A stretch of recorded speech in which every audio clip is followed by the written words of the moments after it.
I'm going to talk about one of the key aspects into dairy farming.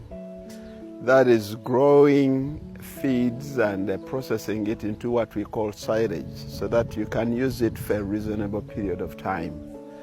Incidentally, I'm one of those who had the conviction that if you want to do dairy farming, you should start, before you buy the livestock, you should first stockpile, grow the feed, stockpile it, prepare it, and that is what I did. And I concentrated on getting the principal feeds. That was the Napier pork chung, which I grew extensively, and also some maize. And when it was ready, I processed it into silage.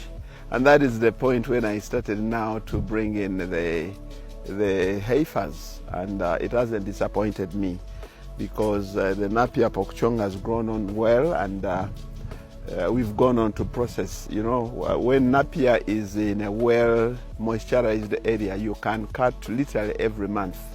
Minimum you can cut 4 times in a year, but in some cases you have even cut up to 6 times in a year if you are to get it.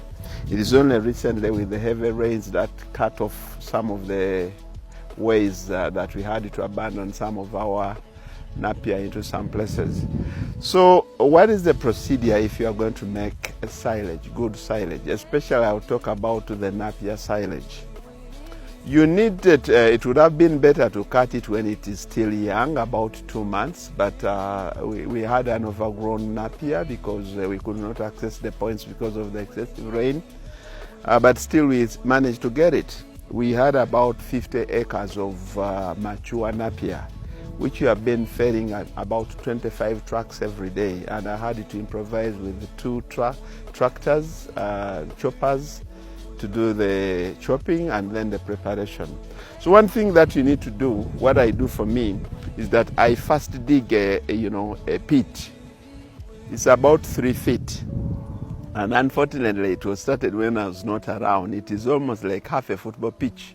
It is very large. I came here and I was also astonished. So you dig about 3 feet deep, just to give it the leverage where to start. And then we arrange it. It must be sloping up a little bit. And then I realized that what if it is so wide? What if rain or water came in? And also Napier has a lot of water, especially when you put in the microbes and the rest. So I dug another pit, onto the side. There are actually 2 on opposite sides to absorb or to take in all the excess water that we might be